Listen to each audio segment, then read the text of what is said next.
Madam, can we start or should we wait? Sir, we can start, sir, within 2 minutes. Viresh, can we start, sir?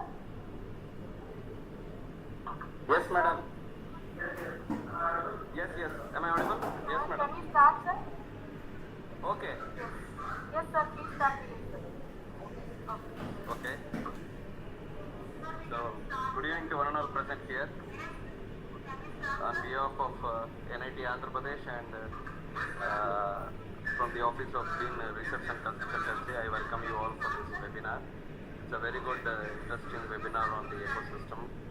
And further proceedings, I request Dr. Sudarshana Deepa Madam to take over.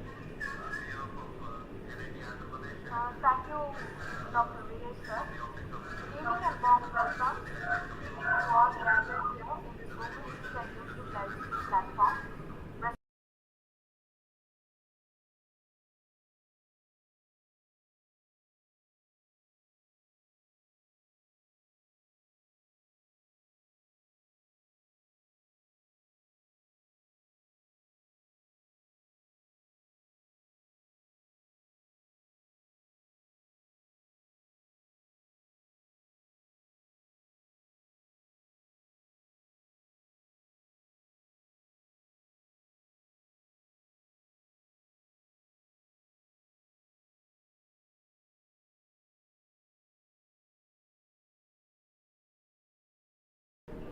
By conducting several audio enable చేస్తే noise వస్తుంది startup expos and audio enable చేస్తే to make noise the ఎక్కువ students వస్తుంది think about new innovations which can be extrapolated for technology transfer in this.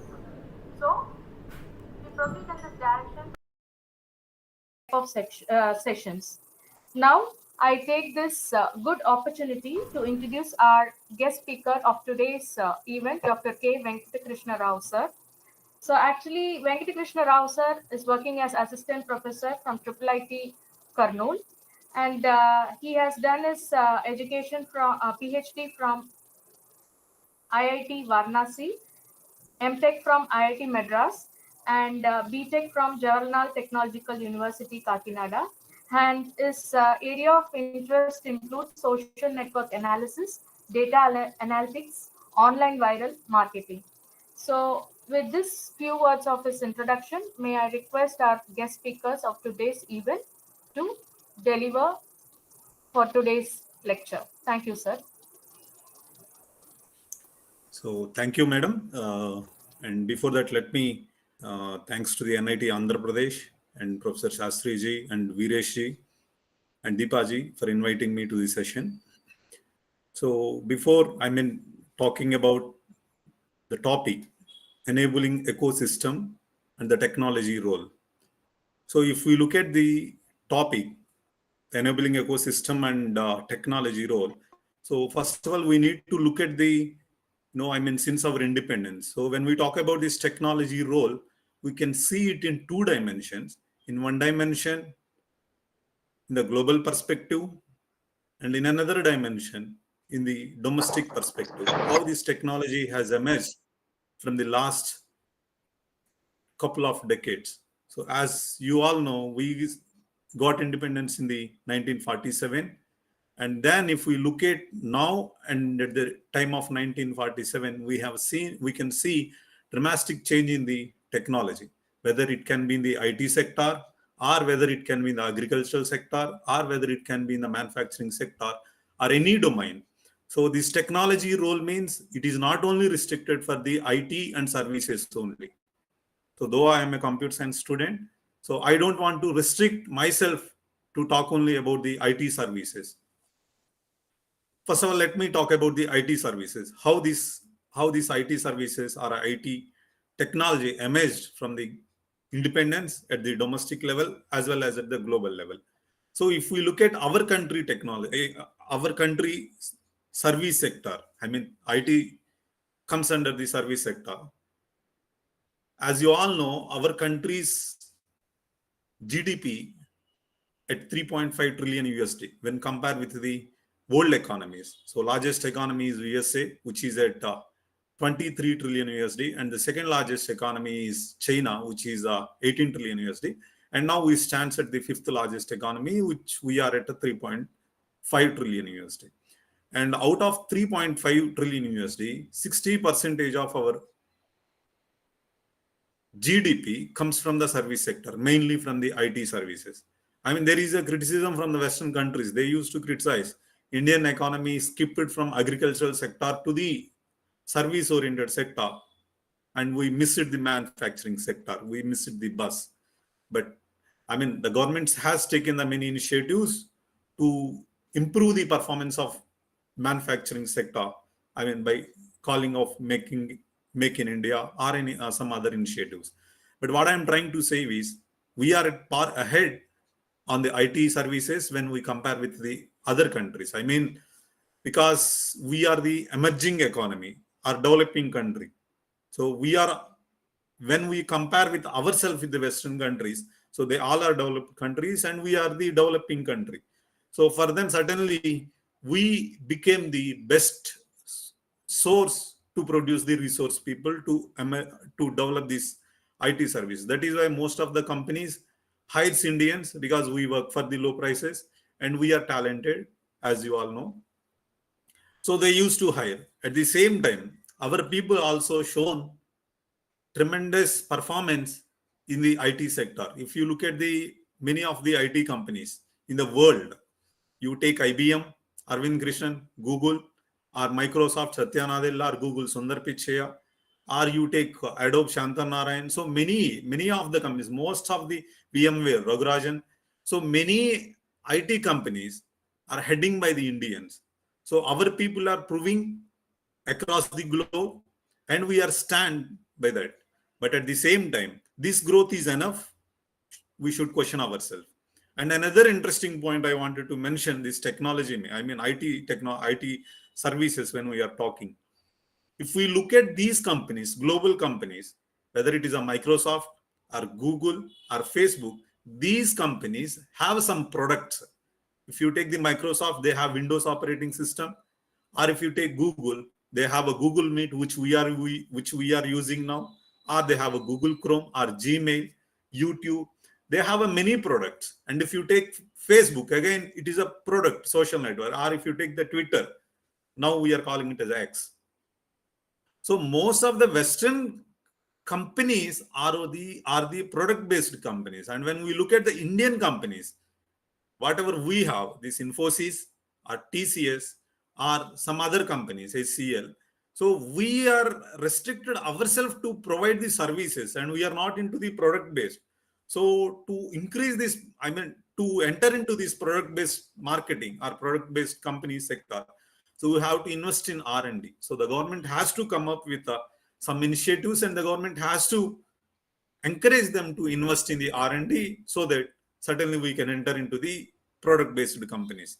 So for this, as a companies, IT companies, role is not only enough, as we all are academicians. Hope most of we are the academicians, whether we are in NIT or IIIT or IIT, wherever institution we are, or in the state university or some private college. So we need to work on the incubation cells. So each institutions, now Government of India has come up with a policy,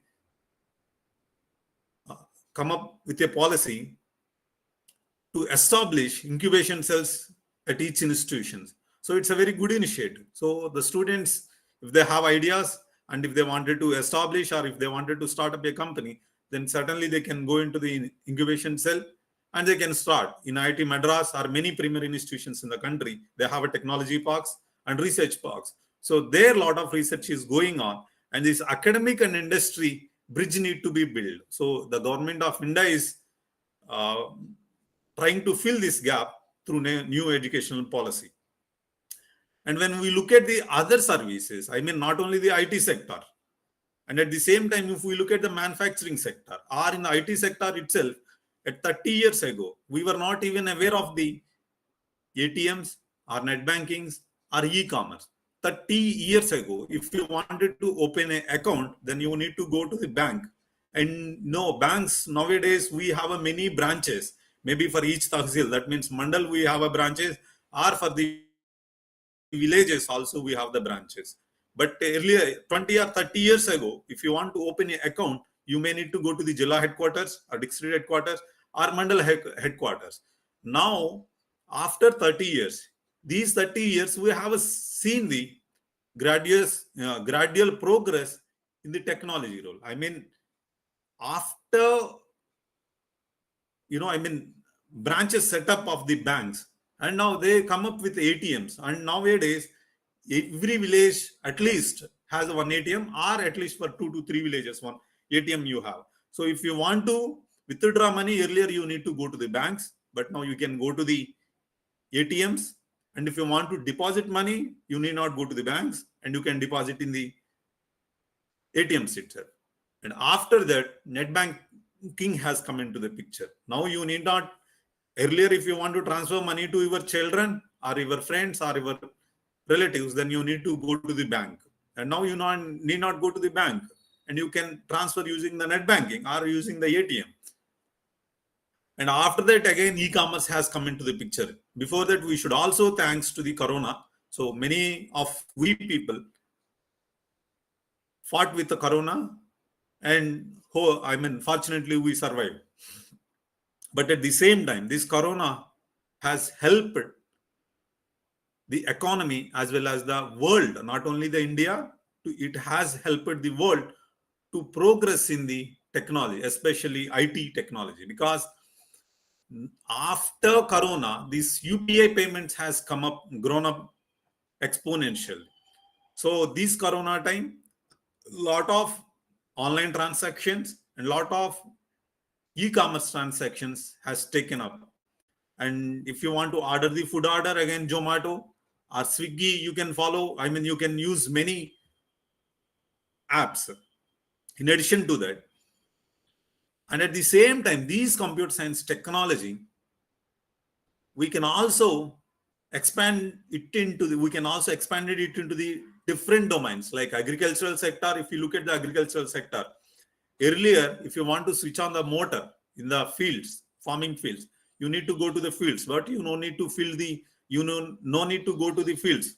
And if you, using the sensor technology or IoT technology, automatically motors can be on and the field can be cultivated. And in addition to that, the drones technology, earlier fertilizers or for other cultivation, we need to do it manually. But nowadays we need not dependent on the human resources. Now, you can use drone technology, or you can take some missions, maybe tractors or JCBs. Earlier we used to have the cart to, using ox, we need to cultivate the land. But now you have the tractors or some machinery you are having. So there also the robotic technology has come into picture, and manufacturing the vehicles is done by the robotic technology. So what I am trying to say is, this artificial intelligence and machine learning technology, whatever we are having, it cannot be replaced with it cannot be replaced.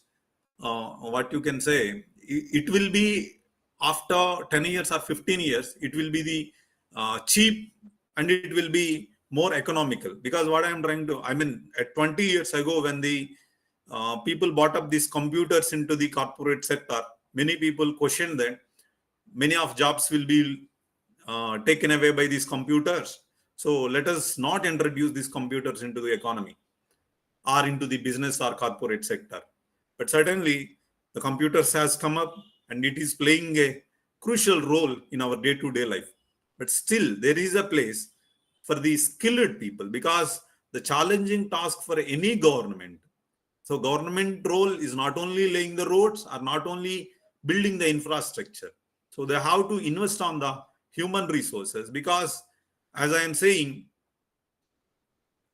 skilled people are needed. Because when you go for any economy generally, in the economic terms, they used to divide it into the three terms. One is a agricultural sector, and manufacturing sector, and service sector. This economy GDP will be divided into three sectors. And agricultural sector, you no need to be skilled. I mean, skilled or semi-skilled people are enough. After having this technology, many agricultural scientists are working, but still with that, I mean, skilled people are no, without skills also you can cultivate the land. But after that, if you want to be in manufacturing sector, skilled people are needed. At the same time, semi-skilled people also can play the role. But when you come into the service sector, you should be a skilled.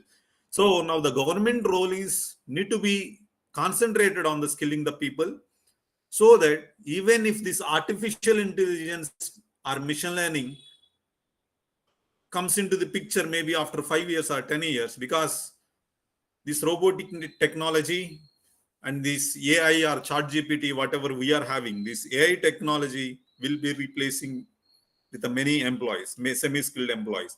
So now the biggest challenge for the government is to empower the people and make them make sure. I mean, they make sure that many of the students who are graduating, because they have to come into the job sector. So these people should be trained with this AI and machine learning technology, because AI and ML we should not see only for the computer science and IT related sector. Because if you take the manufacturing sector, vehicle manufacturing, or if you look at the other domains, I mean the agricultural sector or health sector or any sector, these artificial intelligence and machine learning algorithms or technologies becomes like a supportive technologies for any specialization. So if you look at the health sector, I mean, especially after Corona, this, I mean, after Corona, the doctors, this phone call treatment has gone up.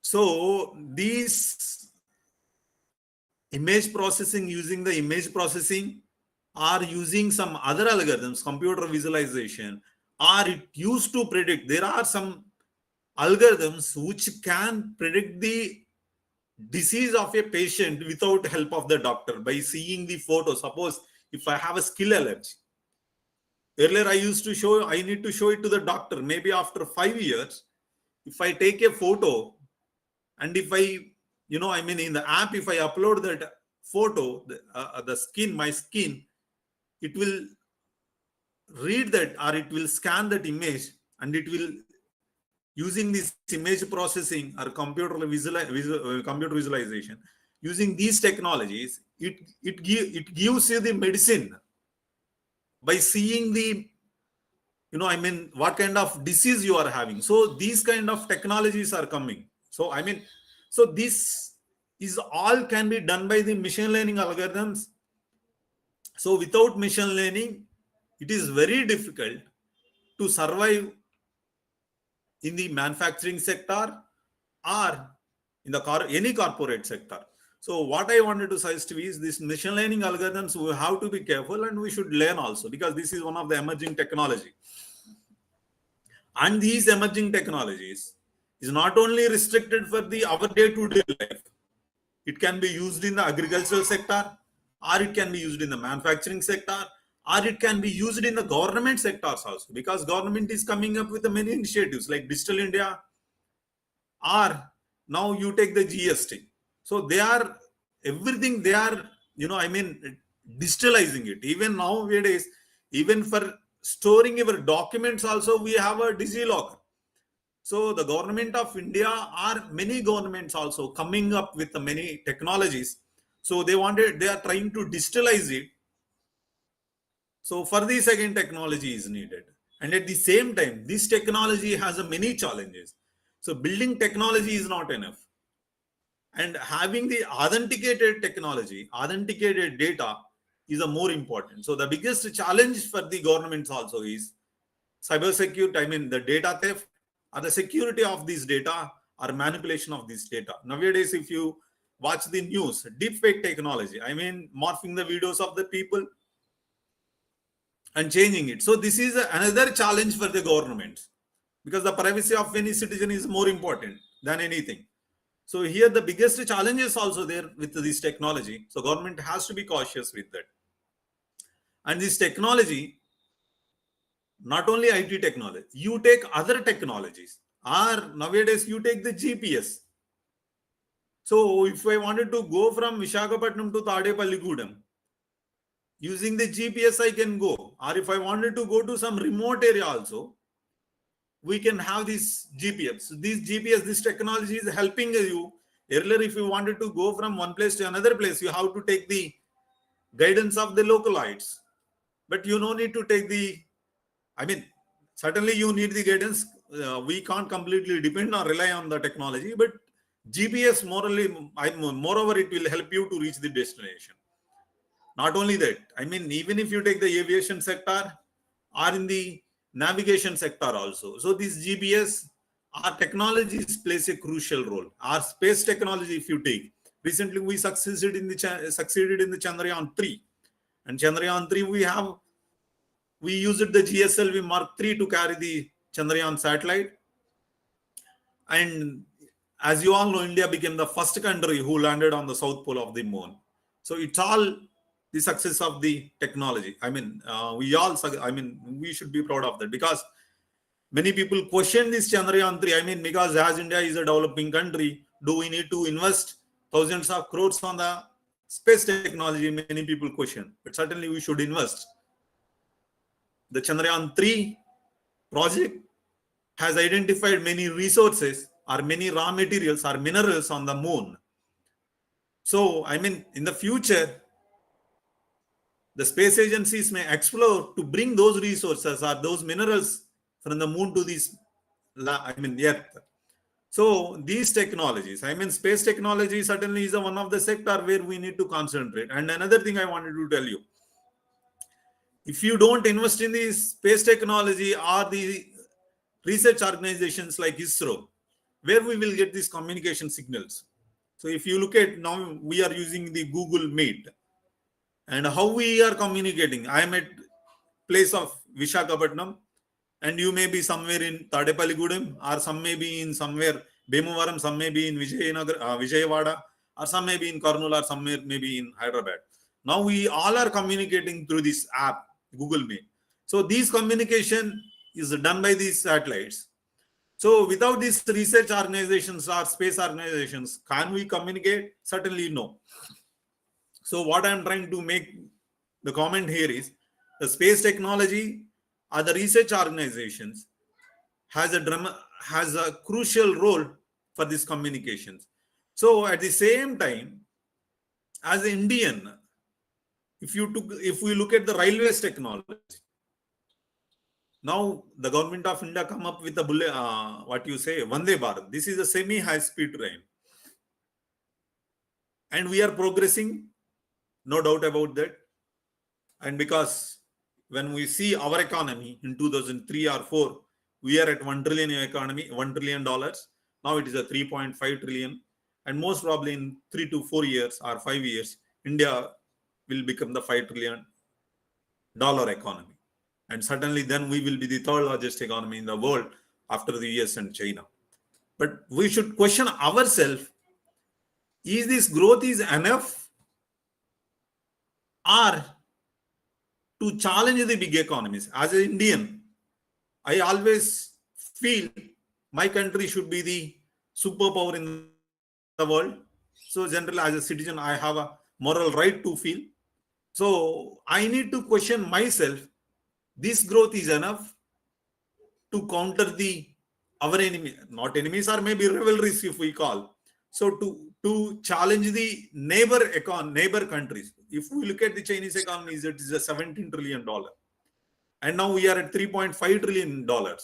So this growth is enough. So we should question ourselves. Certainly we are progressing, no doubt about that. Chinese progress, if we look at in the technology, because now let us not go into other details, but let us compare our technology growth with the Chinese technology. And in some sectors, certainly we are far ahead than them, especially in the IT sector. But at the same time, if we look at this train technology, bullet train technology, or high-speed train technology, high-speed rail technology, their high-speed rail track length is around 44,000 kilometers as of 2022. And if I am correct, by 2024, 63,000 kilometers railway track length they are having. And now we are upgrading our railway tracks. Earlier it was the capacity of our train tracks which we are having is a 90 kilometers per hour. Now it is slowly upgrading it into the 130 kilometers. But having the bullet trains like 350 or 400 kilometers speed, we should have a separate tracks for that. So government of India had an agreement with Japan in 2014. And now it is 2023, still we are in the developing phase. I mean, here, it's not problem with the government. As a democracy, we all should be proud of that. But at the same time, there are many challenges in the democracy. See, land acquisition is a big challenge for the government. Though government wanted to progress or wanted to perform fastly, there are some barriers. So at the same time, these barriers are there in any democratic country. But at the same time, as a citizen, we should work hard. But at the same time, this way of working is enough. If you ask me, certainly we should work more. I mean, I'm sorry to say that. The government, encouraging the citizens with the many policies. But at the same time, as a citizen, we should also be more cautious, and we should, we should work hard when if we wanted to compete with the larger economies like China or USA. At the same time, and let us talk about the defense technology or the electronics technology. I mean, as I said, the satellites or the communications. So has shown growth in the last 2 decades is tremendous. Because when I was child, 20 years ago, or 25 or 30 years ago, having landline in a village is a proud thing. Nowadays, this landline is outdated. Some people used to say, because everybody has the mobile. And in the last 20 years, whatever growth we see, this is exponential growth. This electronics growth or the IT growth, because this electronics and the IT sector, these two are the related itself. Interrelated sectors. And earlier we used to have a Dabba mobiles. Now we have the Android mobiles, Android operating system. So these smartphones, maybe after 5 years, these smartphones will be replaced with another phones. So in the last 10 to 15 years, the technology, especially manufacturing sector, chip manufacturing sector, because let me, mention one more thing here. India now is a self-reliable to manufacturing the mobile sector. Earlier, we were dependent on the, especially in the chip development, we used to dependent on the Taiwan, but now India is a self-reliant in that. So India is, no doubt, we are progressing well.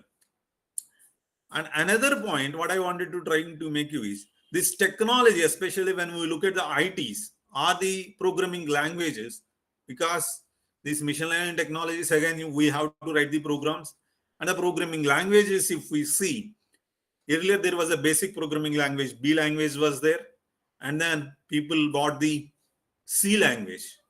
And now after that, C++ was there. And after that, people were talking about Java, and then later .NET, and now Python. So many programming languages are coming up, and at the same time, many technologies are coming up. So as a citizen, and if we wanted to be in the IT sector, we have to update ourselves. If you don't update yourself, you will be outdated. So because nowadays, can you see anybody is using basic programming language B? Certainly no. Or assembly level programming languages? No. So not everybody is using the high level programming languages and user applications everybody is using. So what I am trying to make you is, as the time is going on and as we are growing, if we wanted to compete with the world, or if we wanted to be in the competitive world, we have to update ourselves.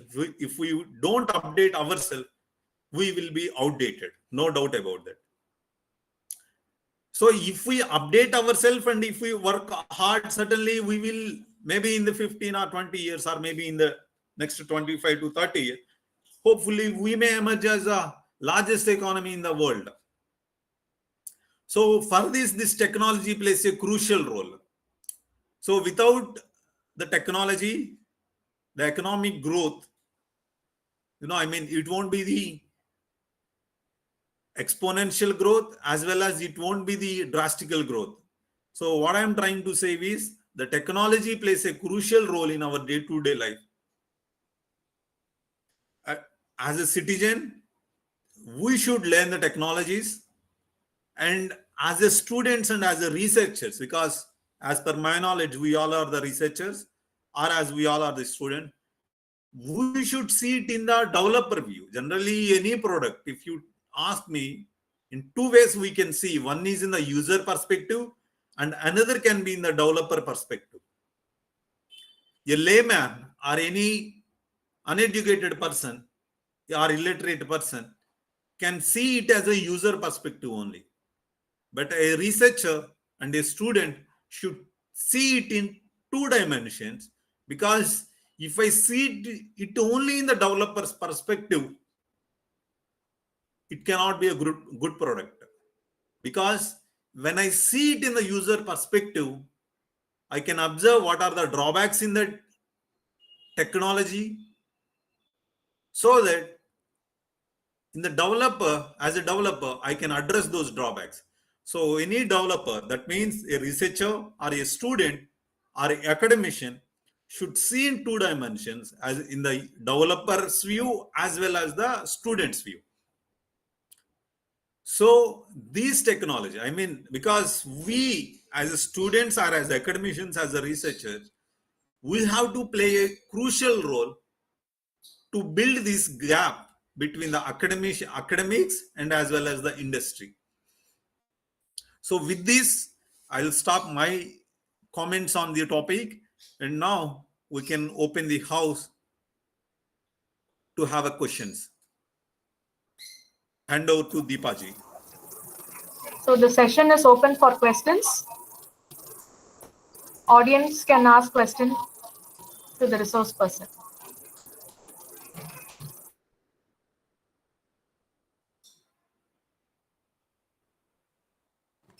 Sir, it was very nice to listening to you. You have touched upon all the recent advancements in technology and science. So I just wanted to know, a little curious about after 5G, what is 6G, sir? Is there any plans, or I'm a basically mechanical fellow. I don't know much about these things. So is there any possibility of 6G, and if it is there, what may be the features of it? Viresh Garu, thanks for it. It is a quite interesting question. These 6G technologies, after 5G, suddenly it will be a 6G. So the governments and as well as many R&Ds working on that. In the 6G technology, for any technology, the biggest, drastic progress should be the speed of the bandwidth. Because if we look at the 4G or 5G or earlier 2G or Edge, whatever we have, though I am not specialized in the these wireless networks, but as a computer science student, as per my knowledge, the 6G technology talks about the producing the high speed network, because these technologies talks about morely on the wireless networks, which we are using the mobiles. So the main intention is to produce the high speed network, to provide the high speed networks. So in that perspective, many companies, especially R&Ds, are working on that. R&D companies are working that, and mobile companies, mobile network operators like Airtel or Jio or the Vodafone, these companies also working on this technology. And certainly Indian government also having the collaborations with Minister of IT is trying to have a collaboration with other country big MNCs also. And there are some questions, if you don't mind. Siva Krishnan Nandyala. Yes, sir. I mean, in the chat box I can see. So, I mean, I don't know whether it is comment or the question. Irrespective of branches, all students are going to IT jobs. Why should colleges allow campus placements in IT for non-IT students? So, it is a question. Without talent in the hard branches, we will just be a code monkeys. So, Shiva Krishna Nandyala ji. So, I do agree generally. As a academician, at the same time, in addition to academics, I used to follow the day-to-day, policies of the government, as well as I used to observe what is happening in the society. Let me put my perspective in this. So your question is, why should colleges allow campus placements in IT for non-IT students? I mean, here, if you ask me, there is a demand for the IT sector, because Western companies Western IT companies, mostly product companies, are interested in the Indian talent. At the same time, the private engineering colleges, especially, they have a limited IT seats, computer science and IT seats. And certainly, few people who don't get the placements in other branches, like, who don't get the seats in the CSC and IT related services, they join in EC or electrical engineering. So here, one thing is, EC students somehow can manage to enter into the IT sector, as they are in the VLSI. They have experience in the VLSI, or Verilog, or some, low level programming language skills. But at the same time, the question is, in Indian economy, the government of India is coming up with the Make in India initiative, and they are concentrating it on the manufacturing sector now.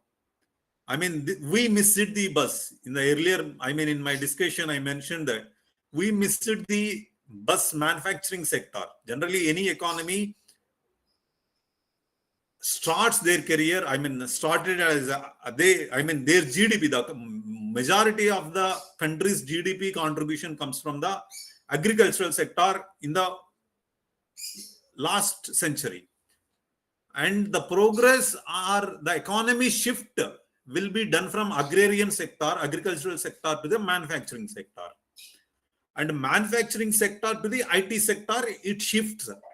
Suppose earlier, agricultural sector, maybe 50 or 60 years ago, agricultural sector contribution of the GDP will be 50%, and manufacturing sector may be 35%, and service sector concentration will be hardly 3 to 4%. And 20 years ago or 25 years ago, the manufacturing sector contribution will become like,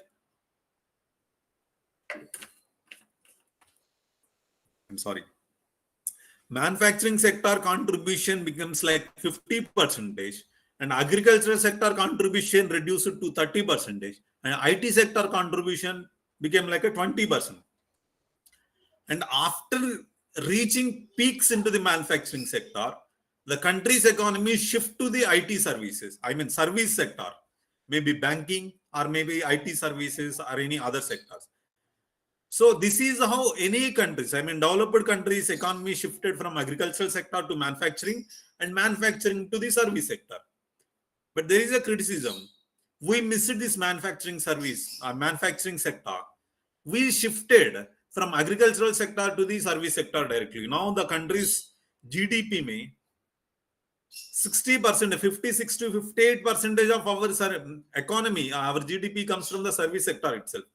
Manufacturing sector is at 20% of the economy.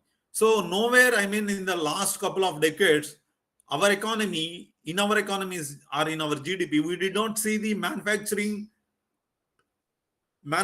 sector at 40% of contribution or 50% of contribution. So now government of India realized that without manufacturing sector, we cannot accommodate many of the unemployed youth, because IT sector cannot accommodate all the youth, because for the IT sector or service sector, you should be a completely skilled people. So here the government of India is coming up with many initiatives to encourage the Make in India concept. That realizes the manufacturing or self-reliant India. So here, if it is materializes or if we succeed, because these sector success cannot be done in a single night. So it takes 10 years or 15 years or 20 years. So gradually it has to be progress. So once if we show progress in the manufacturing sector, certainly these core branches like mechanical engineering students or the electrical engineering student, they will go for the core companies. I mean, their core companies, automobile sector, they will go and they won't come into the IT sectors. And at the same time, it is not only problem of a student, because any citizen have a many responsibility. As a student, when I am a student, if I have a sister, and certainly I will have a many responsibilities. As we are in India, with our traditions, with our culture, we used to have a many responsibilities. So I cannot get away from my responsibilities. So after graduation, I'm forcible to have some job, because we can't do. I mean, our society may many, because I mean, in India, majority are in the middle class or below middle class. So I mean, so any graduate cannot do a experiment in his career. So he wanted to have a job. So that is how majority of the students think. And certainly, as they don't get the many core companies, certainly they look for the IT companies, because IT companies are offering the jobs to the students. So the college management also inevitable. I mean, they can't go away without allowing the students of core branches. So they are forcible to allow the non-CSE or IT branch students to allow into the IT companies. The companies also companies also ready to train these other branch students. So then, so certainly the core students will enter into their branches or their core companies maybe in the couple of years. So thanks for the question. So thank you. I think he texted, fine, all of us working in colleges know what you said, agree with you. Fine, thank you. And any other questions you can ask, or else? Any other questions from the audience? Good evening, sir. Yes, madam. Sir, as a faculty, I want to pose a question. Whenever we approach regarding to entrepreneurship to the students, immediately they are responding that they don't want to take risk, because risk is the primemost factor of entrepreneurship. So, like when we are linking with such type of mindsets, and also comparing with employability of other aspects, what they are going to settle in their build their career in different perspectives. So how can we deal such type of mindset students, sir? Madam, it's a quite good question. Generally, the challenge for any government or any citizen, any person, is changing the human mindset is the biggest challenge. But however, your question is, relevant for the, because as you said, the students are not ready to take the risk. For these two factors used to be there. It used to be case by case. Student by student, because he has a family and his financial backup and his responsibilities also we have to see. Yes, And sir. here, the students, suppose if I'm coming up with a poor background, so my father is a farmer. And, first, to feed me, he has to give 4,000 or 5,000 pocket money till my graduation is over. Will you agree Yes, for sir. that? Yes. So, and as a farmer, for any farmer, giving 4,000 to 5,000 for a student is Big challenge. it's a burden to them. And they are not ready to encourage their son to feed more time. At the same time, In addition to that, they may have many responsibilities. But with that, can we stop ourselves? As a student, certainly no. The government Yes. has proposed many initiatives like Startup India, or many skilled programs they are providing.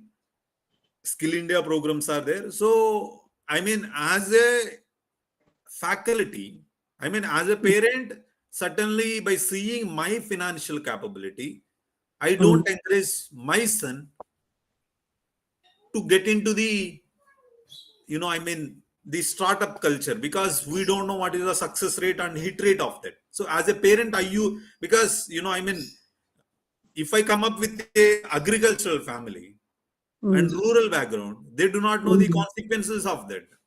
Now, we are the faculty, and as we educated, so what we can do is somewhere at least case by, I mean, we have to see it case by case as we discussed.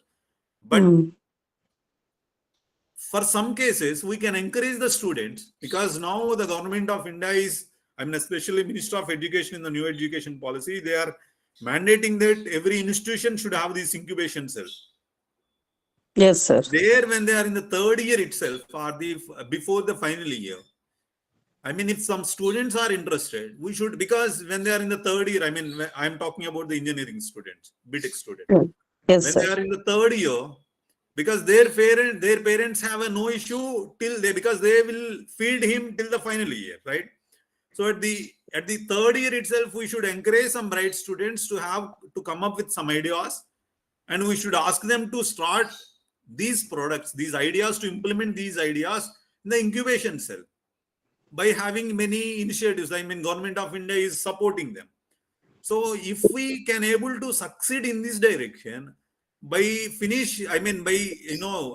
fourth year, by the time of his final year, fourth year finishing time, if we can able to success in that, and if we can able to at least if we can see some fruits of that startup or fruits of that idea, if he's earning some 40,000 or 50,000, he can convince his parents that maybe after 5 years or 10 years, this will be some multinational company. So let me encourage, even if I go to a company, I may get 40,000 or 50,000. Now I am getting with my startup after immediately my fourth year. So he can convince his parents. So this experiment, I mean, according to me, it's my personal feeling, this experiment he cannot do immediately after his fourth year. We need to encourage the students from the third year itself. So, Yes, I sir. mean, these 2 years he will do some experiments. We should encourage them to do some experiments in the incubation cell. And we should encourage them to build those ideas in the incubation cell. So, this is my personal opinion. Yes, sir. Yes, sir. Thank you so much, sir. Yes.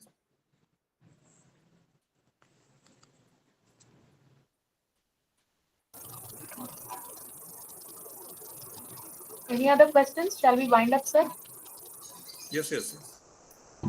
Okay, madam. Okay.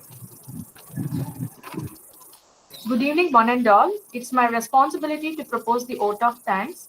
My hearty thanks to our speaker, Dr. Venkata Krishna Rao, sir, for providing insights on the topic enabling ecosystem as a technology tool. And last but not the least, I am thankful for the administration of NIT Andhra Pradesh for making necessary arrangement to conduct the event, especially the web and network team who supported us in YouTube Live Lily. Last but not the least, the audience for joining the session. Thank you very much. Thank you very much, sir. So, thank you, madam, and thank you, Virajji, and thank you, everyone. Yes, sir, the session is off. We can leave the platform. Thank you, sir. Thank you, madam.